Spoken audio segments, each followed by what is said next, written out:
Eu quero convidar você a abrir sua Bíblia lá em Marcos, capítulo 12, versos 41 a 44. Marcos, capítulo 12, 41 a 44. Estamos aí numa série, a terceira mensagem dessa série, terceira e penúltima. Alegria e prosperidade que poucos desejam. Obrigado, meu irmão.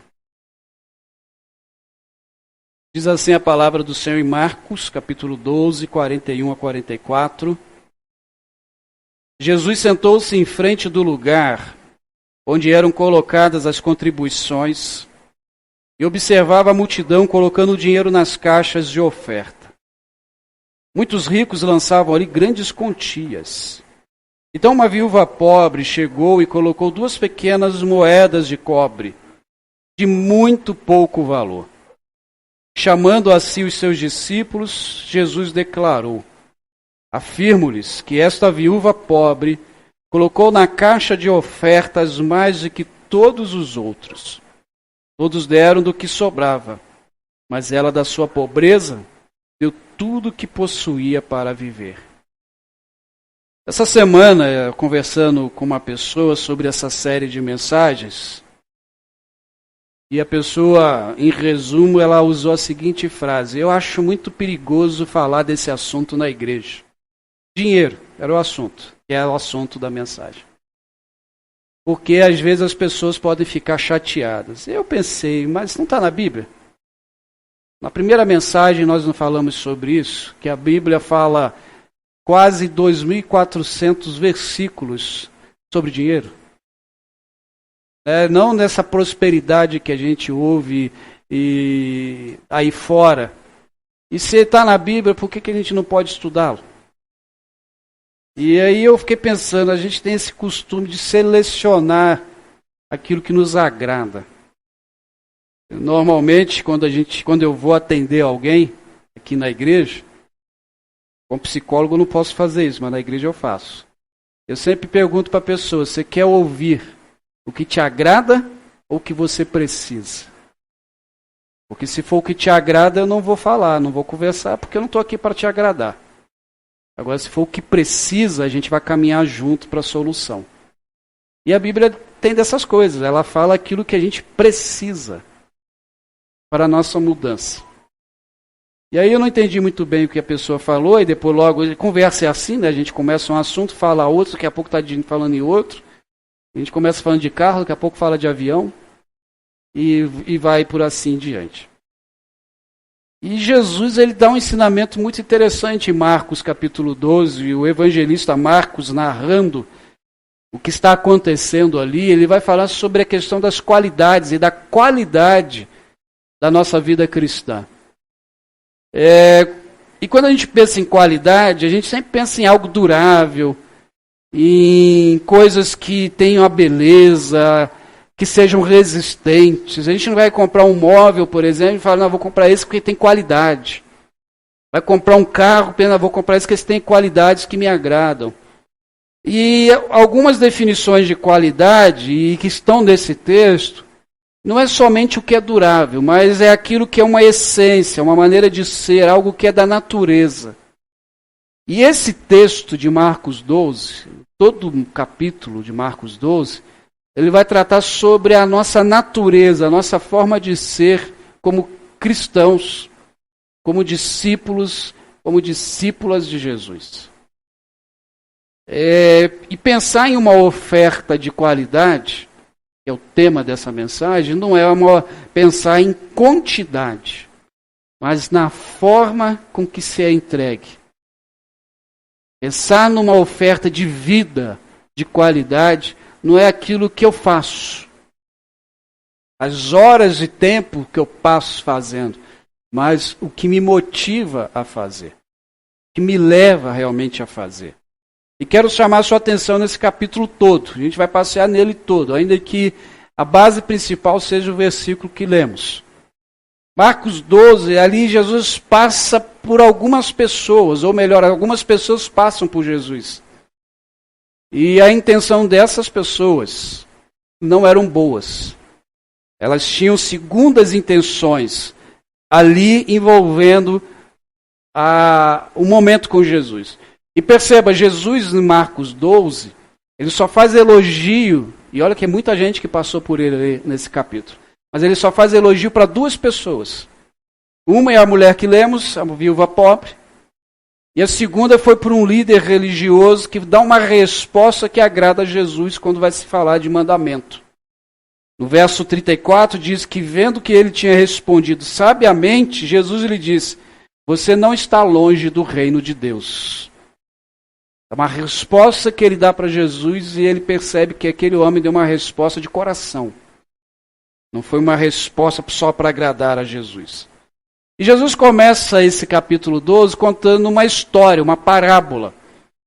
Ele vai contar essa parábola de um homem que tinha uma vinha e que nessa vinha ele preparou, murou, cercou, preparou a terra e ele arrendou para alguns homens que agiram de má fé. E esses homens não devolveram a vinha para o seu senhor. Chegou a colheita, eles não devolveram aquilo que era do dono, ele mandou alguns empregados, eles mataram empregados, bateram nos empregados, e ele no final ele manda o seu filho, e eles matam o filho desse dono da vinha. Fazendo uma referência aos profetas, a gente vai ver isso já já, que foram mortos pelos religiosos. Logo depois, Jesus é confrontado por dois tipos de pessoas que na verdade são inimigas, que eram os fariseus e os herodianos. Os herodianos eram aqueles que eram do partido, aqueles que apoiavam Herodes, aquele que era o imperador, aquele que governava. Fariseu e herodiano, eles eram inimigos, eles não se davam bem. Então Jesus já percebe alguma trama ali. E eles procuram a Jesus perguntando se deveriam ou não pagar imposto.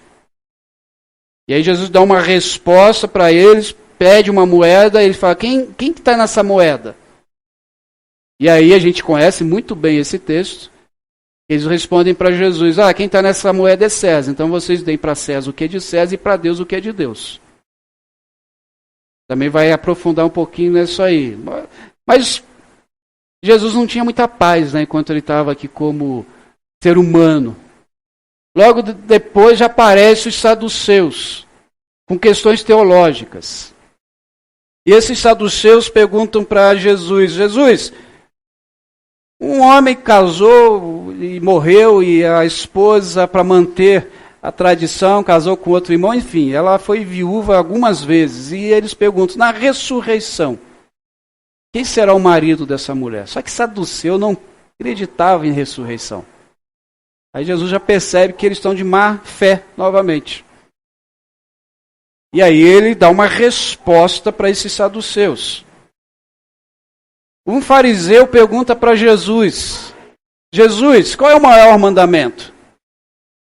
E Jesus percebe que esse homem, que é o que recebe elogios, aí estava com algumas dúvidas realmente. Porque os fariseus acreditavam, junto com os escribas, que eles precisavam obedecer 613 leis.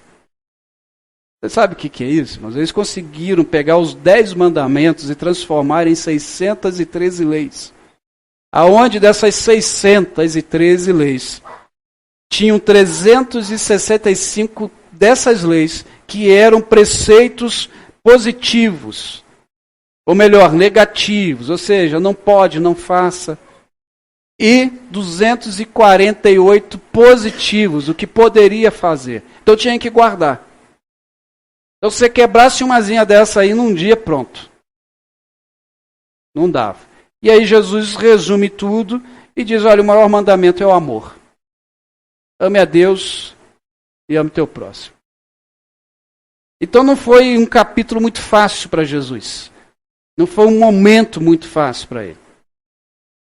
E acredito eu que ele foi no templo não só para ficar vendo quem estava entregando a oferta, mas ele foi ali para orar, para ver como que estava o culto, porque diante de todos os religiosos que passaram por ele, nenhum deles deu um bom testemunho e ele foi para o templo. E aí Jesus nos ensina, nesse capítulo 12, a ter uma oferta de vida de qualidade. E para se ter isso, a primeira coisa que nós precisamos ser e fazer é sermos adoradores sinceros a Deus. Adorar a Deus com sinceridade. Adorar a Deus com o nosso coração, do jeito com que Ele nos fez, da forma que conseguimos. Como eu orei no início do culto, não só um mover de lábios, porque o Ministério de Louvor estava cantando, mas se colocar, entender a letra da música e dizer, Senhor, eu quero ser desse jeito. Eu quero convidar você, em Marcos 12, lermos os versos de 1 a 9, para a gente entender o que é essa adoração com sinceridade. Então Jesus começou a lhes falar por parábolas. Certo homem plantou uma vinha, colocou uma cerca ao redor dela, cavou um tanque para prensar uvas, construiu uma torre. Depois arrendou a vinha a alguns lavradores e foi fazer uma viagem. Naquela época, na época da colheita, enviou o servo aos lavradores para receber deles parte do fruto da vinha. Mas eles os agarraram, espancaram e mandaram embora de mãos vazias. Então enviou-lhes outro servo. E lhes bateram na cabeça e humilharam. Enviaram ainda outro, ao qual mataram. Enviou outros, e alguns bateram e outros mataram. Faltou-lhes ainda um para enviar, seu filho amado. Por fim enviou, dizendo, a meu filho respeitarão. Mas os lavradores disseram uns aos outros, esse é o herdeiro. Venham, vamos matá-lo, e a herança será nossa. Assim eles agarraram e o mataram e lançaram para fora da vinha. O que fará então o dono da vinha? Virá e matará aqueles lavradores e dará a vinha a outros. Jesus começa o Marcos começa escrevendo o capítulo 12, mas, na verdade, o capítulo 12 é uma sequência do final do capítulo 11, quando esses religiosos, ao qual Jesus está falando essa parábola, pedem para que Jesus explique qual autoridade, de onde vem a sua autoridade. E Jesus responde para eles com uma outra pergunta. Qual é a autoridade que João Batista tinha?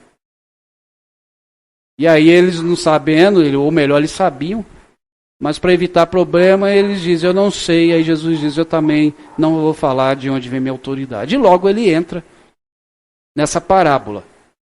Essa parábola, ela mexeu de forma negativa no coração dos fariseus. Você já conhece a história dessa parábola, você só vai relembrar.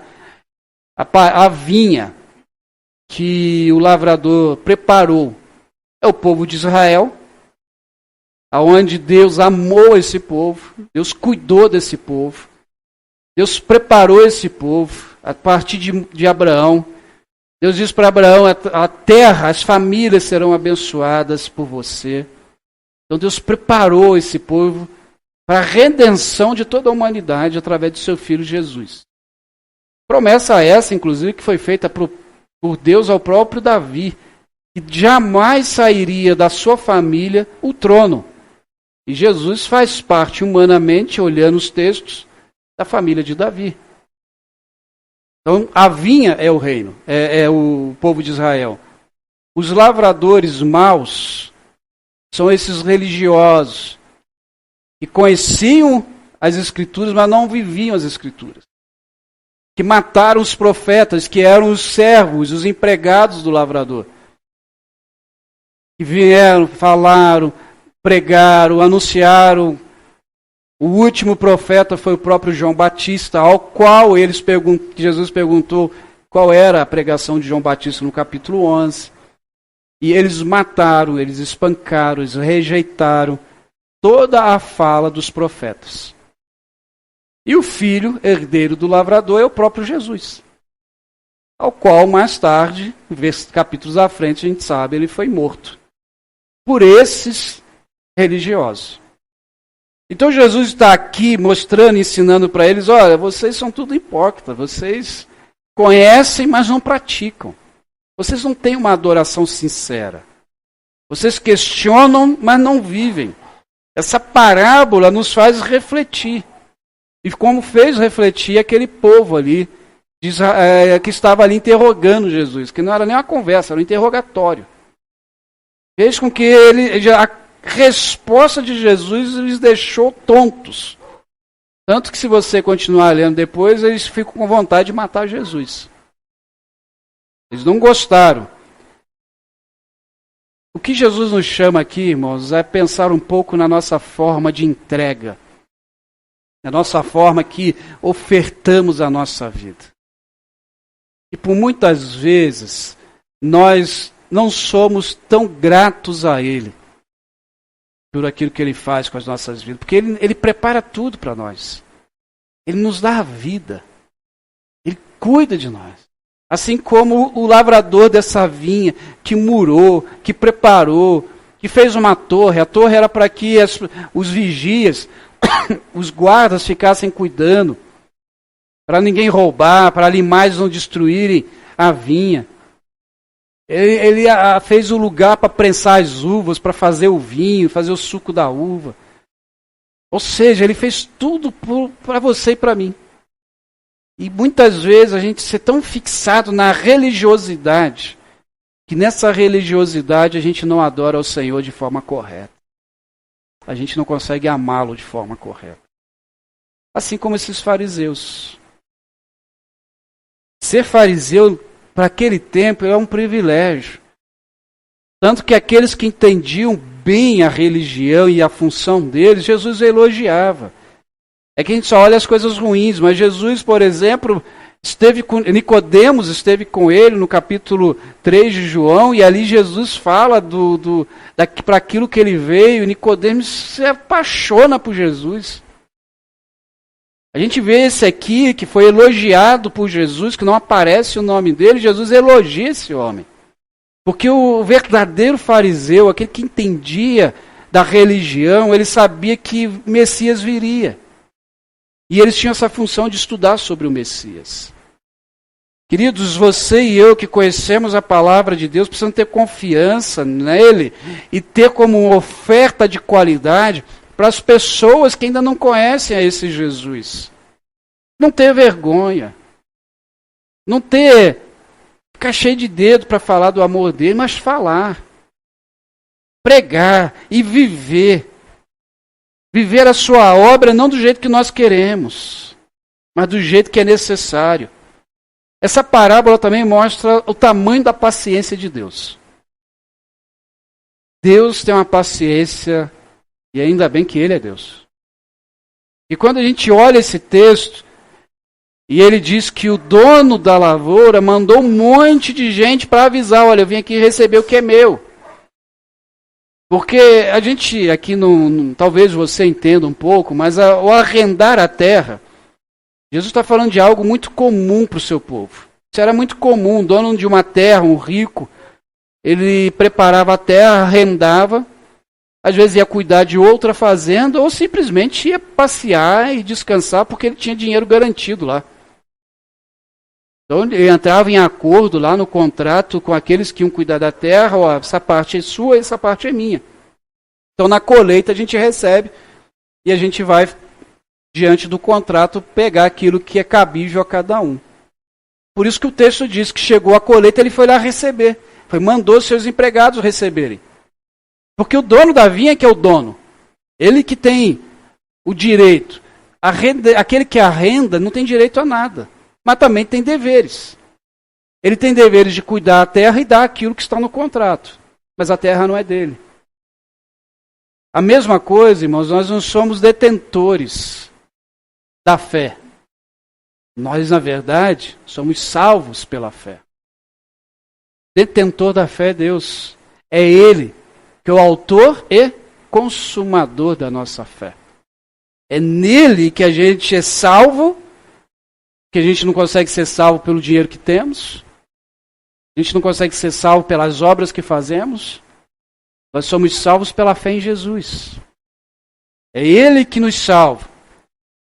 E Ele tem mandado os seus mensageiros. A igreja de Jesus hoje é a mensageira das boas novas do Evangelho. E muitos hoje têm tentado destruir a igreja. Inclusive muitos que estão dentro da própria igreja. Que tentam, assim como eram os religiosos daquele tempo, que estavam dentro da religião e destruíam a fé. E um dia, Deus tem essa paciência, como eu falei. Ele está dando tempo. Tempo para quê, pastor? Para a gente se arrepender. Para a gente buscar nele uma adoração de qualidade, saudável. Ele nos convida incansavelmente ao arrependimento, à mudança de vida. Para que a nossa adoração seja realmente uma adoração que seja em espírito e em verdade, como a gente aprende em João. E o que é isso? Uma adoração que quando o Senhor ouve, vê, ele abre um sorriso. Ele diz, ali está meu filho, a minha filha que me adora de coração. É isso que ele espera de você e de mim. É essa qualidade de oferta, de entrega da minha vida. E isso ele não conseguia ver nesses religiosos. Por isso ele fala dessa parábola. Mas essa oferta de qualidade também ela precisa ser feita sem segundas intenções. E aí, continuando aí nos versos 13 a 17. Mais tarde enviaram a Jesus alguns dos fariseus e herodianos para o apanharem alguma coisa que ele dissesse.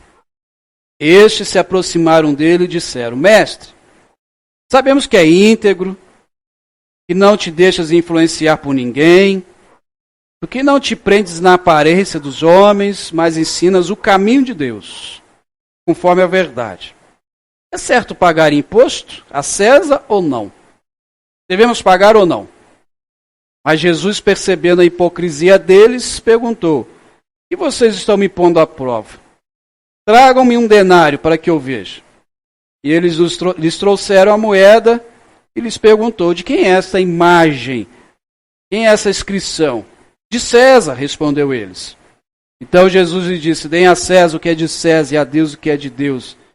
E ficaram admirados com ele. Como eu falei lá no início, fariseu e herodiano não se bicavam, eles não se davam bem.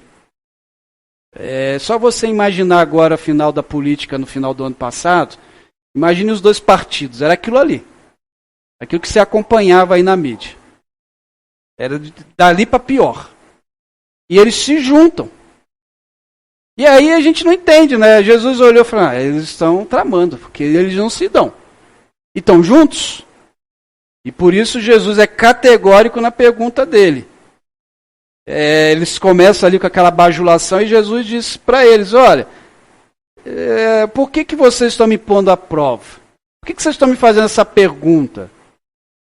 Porque se Jesus respondesse assim, não entreguem o tributo a César. Quem estava ali eram aqueles que faziam parte do império, os herodianos. Na hora eles iriam prender Jesus. O levantar diante do povo é algo que causasse tumulto, porque o povo ia causar tumulto. Lembra? Jesus nunca andava sozinho, sempre tinha uma multidão com ele.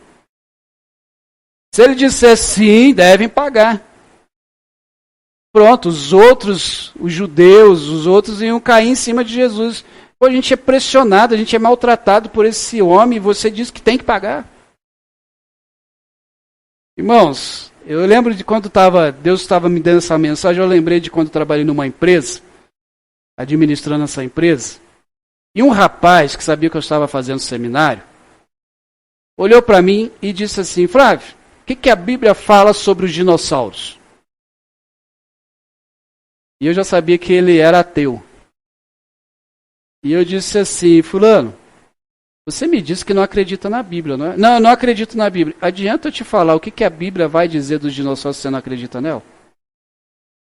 A única coisa que a gente vai fazer aqui é bater boca e me estressar. Agora, a gente pode ver o que a sociedade mostra dos dinossauros. Eles acham aí ossos. Então eles existiram. Ah, mas se inventaram isso aí, falou, então os caras são muito bons em mentir, porque são há muito tempo que eles estão mostrando em museu, enfim. Porque ele queria me pegar. Com certeza. Ele não acreditava na Bíblia. Se eu não acredito em algo, para que eu vou ficar debatendo com a pessoa? A gente vai mostrando, e é isso que Jesus fez. Por isso que eles ficaram admirados. Jesus mostrou para eles, olha, o que vocês precisam fazer é o seguinte, vocês são cidadãos de 2 reinos. Enquanto estão nessa terra, vocês são cidadãos aqui desse reino, vocês devem respeito ao imperador. O apóstolo Paulo, mais tarde, vai escrever sobre isso no capítulo 13 de Romanos, que nós devemos orar pelos governantes, a gente deve respeitar as leis, a gente precisa fazer isso. Você não vai sair por aí quebrando lei.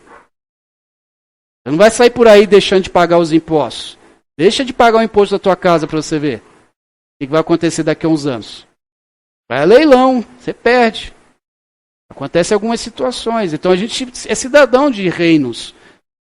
A gente é cidadão do reino da terra, enquanto estamos aqui, habitamos aqui, respeitamos leis, respeitamos algumas coisas que são colocadas, algumas a gente não concorda, mas a gente tem que respeitar. E somos cidadãos do céu. E respeitamos e honramos a lei que Deus colocou vinda do céu. E foi tudo colocado no livro que nós chamamos de Bíblia. É isso que ele está ensinando para esses homens. A resposta de Jesus deixou esses homens assim. E agora? Agora a gente a gente não conseguiu pegar ele. Jesus está mostrando a resposta dinâmica de ser discípulo. De ser discípulo de Jesus. O verso 12, o verso 16 e 17 diz, e trouxeram a moeda, mostraram a moeda para Jesus. Lógico, Jesus já sabia. Mas tem gente que precisa desenhar para entender. Então ele está desenhando, fala, de quem é essa moeda aqui? Quem está nessa moeda? E para nós hoje isso não faz muito sentido, mas para eles fazia quando Jesus vai dizer de quem é essa imagem na moeda. Eles dizem de César.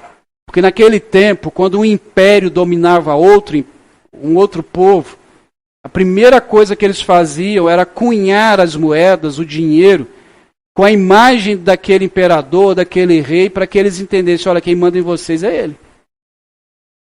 A quem vocês devem obediência é ele. Então Jesus está parafraseando o que Jesus está dizendo para eles, é o seguinte, deem sim o tributo, mas lembre-se, existem coisas que é de César e existem coisas que é de Deus. Existem situações que César vai resolver, mas existem coisas e situações que é Deus que vai resolver. Ou seja, temos compromisso enquanto estamos aqui nessa terra, como já exemplifiquei. Mas temos também compromissos com o nosso Deus. Então vocês assumam compromisso com essa terra, com César. Mas lembre-se do seu compromisso de adorar a Deus. Para nosso tempo hoje, nós temos compromisso com a nossa cidade, nós temos compromisso lá com o nosso emprego, com a nossa vizinhança. Ou seja, nós temos compromissos sociais. Na sociedade que estamos, nós temos compromisso. Mas nós também temos compromisso com o nosso Deus. Temos o compromisso de anunciar o Evangelho nessa sociedade. Temos o compromisso de sermos o discípulo e a discípula de Jesus que Ele espera que sejamos. E dentro disso aparece também os saduceus, que querem ali pegar Jesus de alguma forma, com má fé, com má intenção. Os saduceus fazem uma pergunta teológica para Jesus. E ele questiona Jesus sobre ressurreição. Como eu disse, eles não acreditavam. E Jesus dá uma resposta para os saduceus que ecoa até hoje nos nossos ouvidos, que é a prova do porquê existem pessoas que agem de má fé, porque existem discípulos, na verdade não são discípulos ainda, mas existem pessoas que estão convencidas que Jesus é Salvador, mas não são convertidas a esse Jesus que é Salvador. Ainda não entenderam que Ele é Salvador, mas é Senhor. E Jesus, a resposta dele para os saduceus é, olha, verso 4. Vocês estão enganados porque não conhecem as Escrituras e nem o poder de Deus. Vocês estão me fazendo essa pergunta de ressurreição porque vocês não conhecem, de verdade, a palavra de Deus.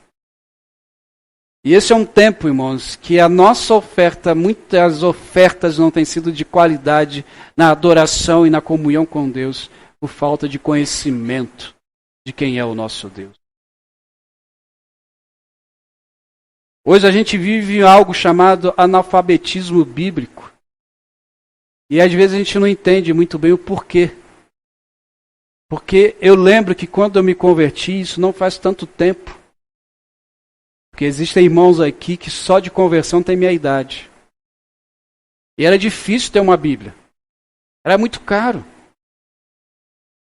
E lá em muitos anos atrás, então, às vezes, só quem tinha a Bíblia, muito mal ainda, era o pastor. Ele tinha que pregar. Porque era caro.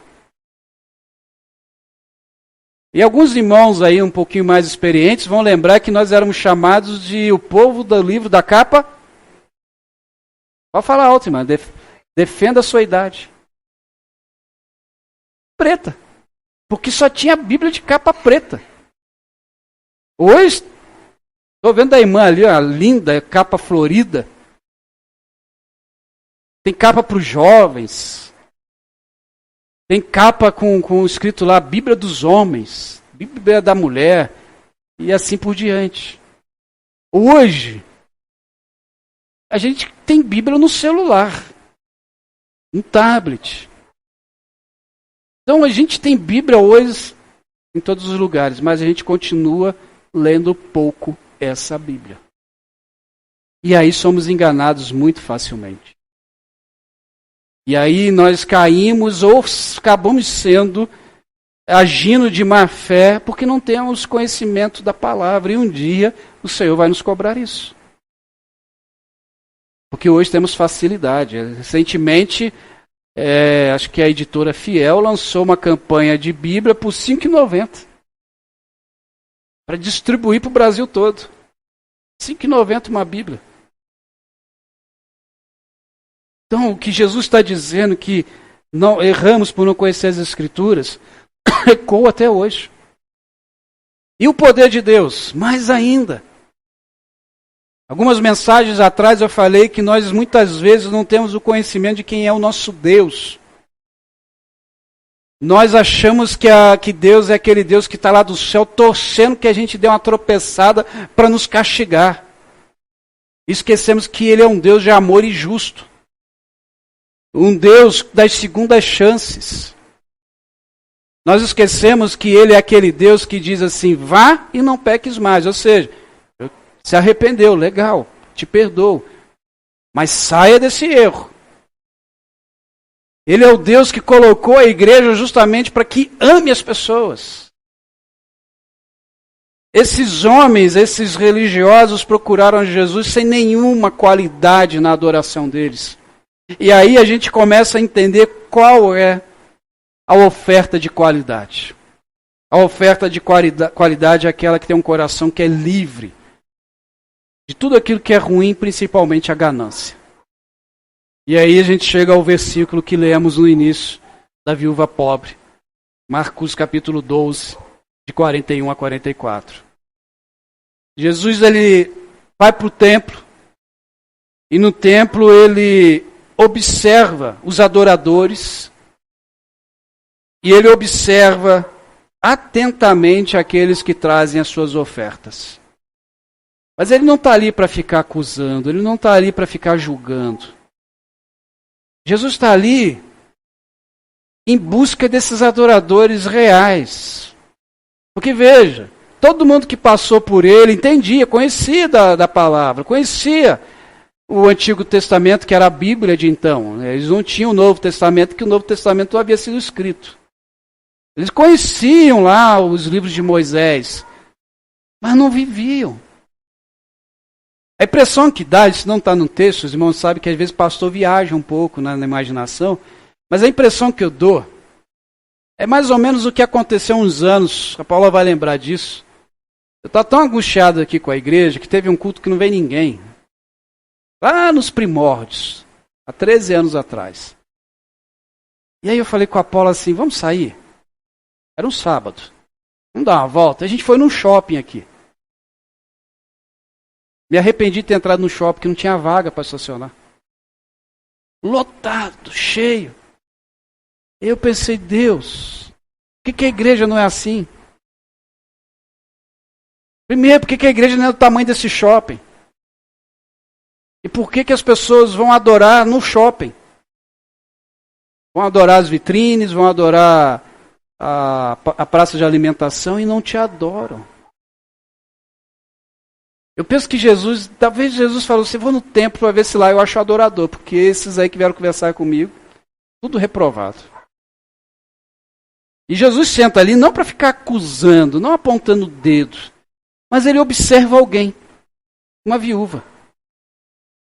Por que o destaque da viúva? E pobre ainda. Provavelmente as suas roupas. Não era o dinheiro que ela levou, a roupa dela já mostrava que ela era pobre. Mostrava que ela era viúva. Talvez uma pessoa sem nenhum recurso. Quem sabe era alguma pessoa que dependia de cesta de alimento. Mas Jesus observa que aquela mulher foi a que adorou realmente a Deus. Como nós vimos semana passada, dinheiro é uma forma de gratidão quando contribuímos na igreja, com os dízimos e as ofertas.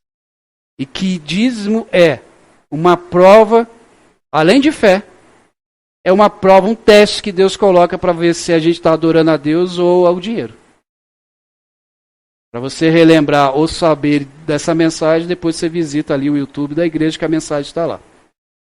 Mas Jesus observa essa mulher e chama os seus discípulos. Olha, vem cá. Está vendo aquela viúva? Ela deu mais que todo mundo. Eu fico imaginando a cabeça de Judas, né, que era o tesoureiro. Eu falei, nossa, Jesus não está bem. Porque atrás dela tinha um homem com um cheque com tanto zero. Ele vai dizer que essa mulher entregou tudo. Entregou mais. E aí Jesus, olha, essa mulher entregou mais do que todos. Porque ela entregou tudo. Ela entregou, da sua pobreza, ela entregou tudo ali como oferta. Os outros entregaram o que sobrava, ou seja, os outros entregaram o que tem. Ela não vai ter mais. Ela entregou motivada pela fé. O que às vezes a gente não percebe nessa viúva, e não percebe nas entrelinhas que Jesus está dizendo, é que essa mulher fez o que eu, Jesus, vou fazer. Ela entregou tudo e eu vou entregar tudo. Eu vou entregar a minha vida por vocês. Eu vou morrer na cruz por vocês. Eu não vou entregar parte de mim, eu vou me entregar inteiro. Eu não estou pensando em quem vai falar isso ou aquilo. Eu estou pensando na vontade do Pai. Essa viúva, Jesus está ensinando isso para os seus discípulos, são diferentes daqueles fariseus que conversaram com a gente. Porque ao entregar, ela não estava confiando no dinheiro, ela estava confiando no provedor. Essa era a confiança dela. Ela não confiava nos recursos igual aos outros. O que é fácil confiar quando você entrega uma oferta, mas ainda tem muito recurso depois dessa oferta. Mas ela não tinha. A gente não sabe o que aconteceu com ela depois, mas a gente sabe que isso chamou a atenção de Jesus. E aí eu chamo a sua atenção na mensagem de semana passada. Quando ali eu disse que realmente o Novo Testamento não fala de 10%. Não fala. O pastor está aqui na Bíblia, eu te mostro, eu sei, mas aí não fala. Ele fala de 100%.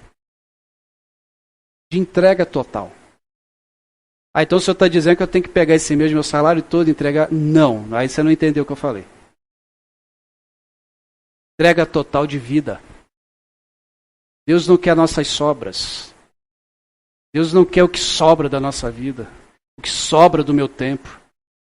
Ele quer todo o meu tempo. Por isso o apóstolo Paulo vai dizer que orar sem cessar. Não é orar só quando eu quero. É orar 100% do dia. Viver a vida cristã 100% do dia. O problema é que nós somos muito cristãos no domingo. E na segunda-feira...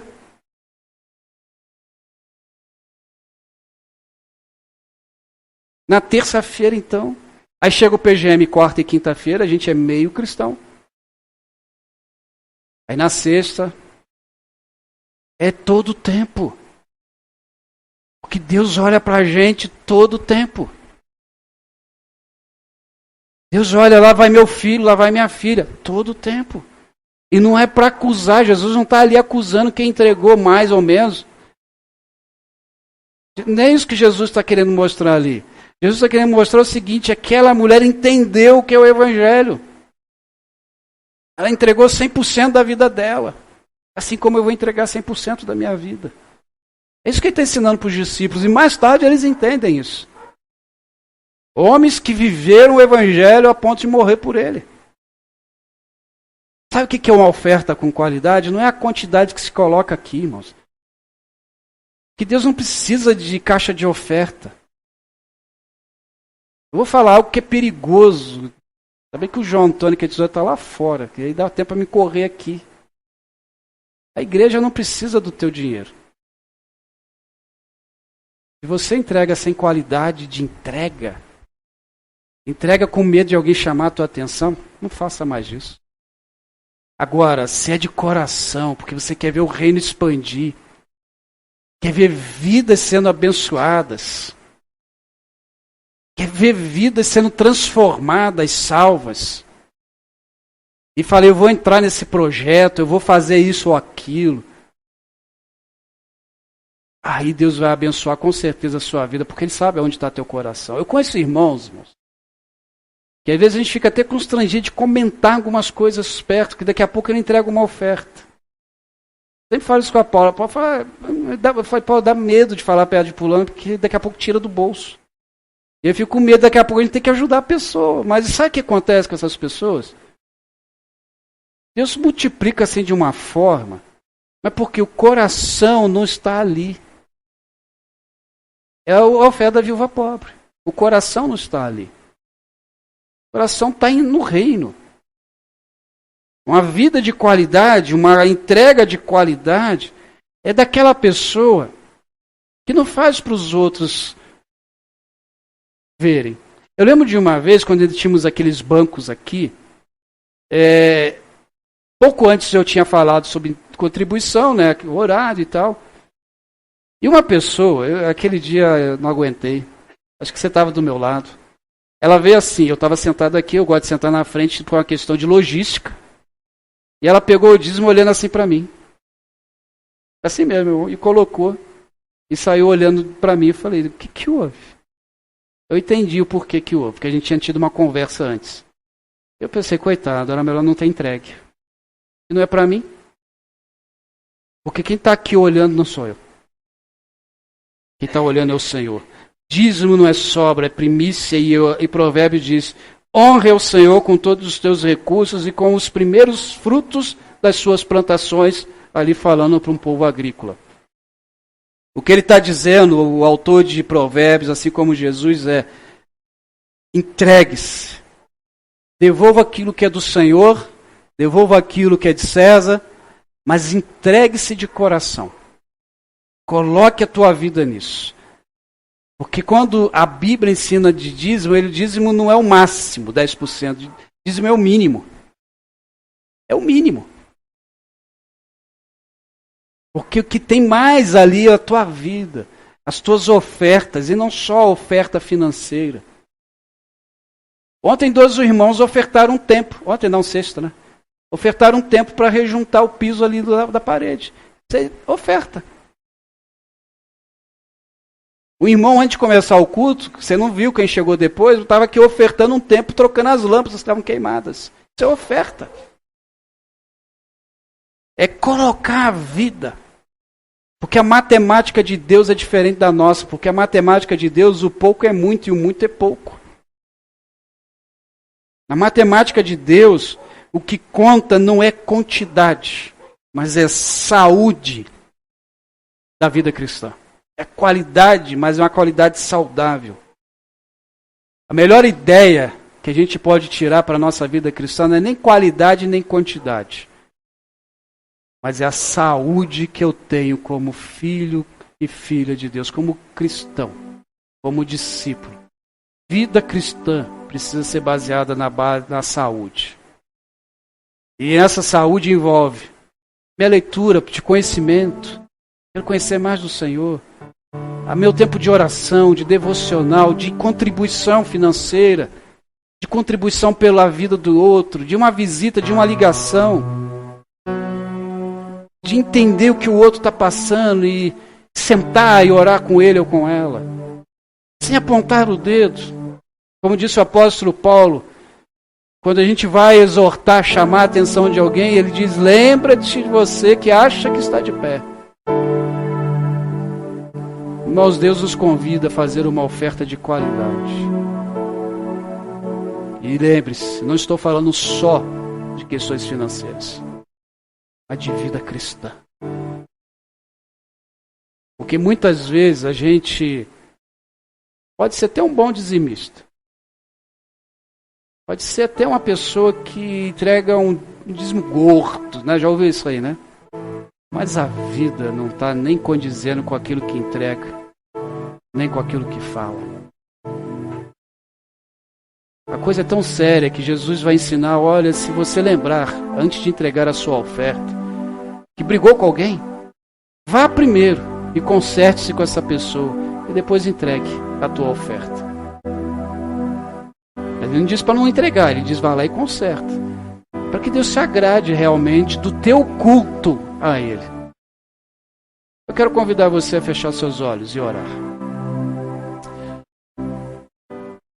E nessa oração também a gente já vai estar se preparando para o momento de ceia. E ninguém vai julgar se você deve ou não ceiar. Mas eu queria que você preparasse o teu coração. E nesse preparo, se sondasse junto com o Espírito Santo do Senhor e perguntasse: Senhor, como que está a minha oferta? Vamos orar. Pai, queremos entregar uma oferta de qualidade ao Senhor. Para que o Senhor, ao olhar para nós, sinta alegria. Sinta, ó Deus, uma alegria tão grande que diga: lá vai meu filho e minha filha, que me ama de verdade. Nesse capítulo 12 de Marcos, o Senhor foi interrogado por tantas pessoas que conheciam ou diziam que conheciam as Escrituras, mas estavam tão afastadas do propósito do Senhor. Mas que bom que o Senhor, que Marcos termina o capítulo 12 com esse encontro da viúva pobre, que nos ensina a uma qualidade na adoração, de adorar ao Senhor com contribuições sinceras, mas adorar ao Senhor de forma completa, confiando que o Senhor é o provedor, confiando que é o Senhor que nos sustenta, que é o Senhor que nos prepara, que nos ama. Prova disso, com toda certeza, foi Jesus Cristo naquela cruz por nós. Ó Deus, sonde agora os corações e as vidas. O Senhor sabe as áreas que nós precisamos melhorar. Se é na área financeira, ó Deus, que o Senhor, através do Teu Santo Espírito, convença. Se é na área sexual, da mesma forma. Se é na língua, ó Deus, converta. Enfim, Deus, queremos colocar diante do Senhor as nossas vidas, para que possamos nos entregar com qualidade, de forma saudável. E agora, Senhor, que vamos participar do memorial da ceia, sonde os nossos corações. Aqueles que estão em comunhão com a sua igreja, aqueles, ó Pai querido, que são batizados, não vão ser as irmãs que vão entregar a ceia, que vai dizer se pode ou não. Mas que cada um agora, ó Deus, possa sondar-se e possa, Senhor, pedir perdão ao Senhor de seus pecados. E se for necessário, que após esse culto, peça perdão àqueles também que eles ofenderam. É assim que oro e agradeço ao Senhor em nome de Jesus. Amém e amém.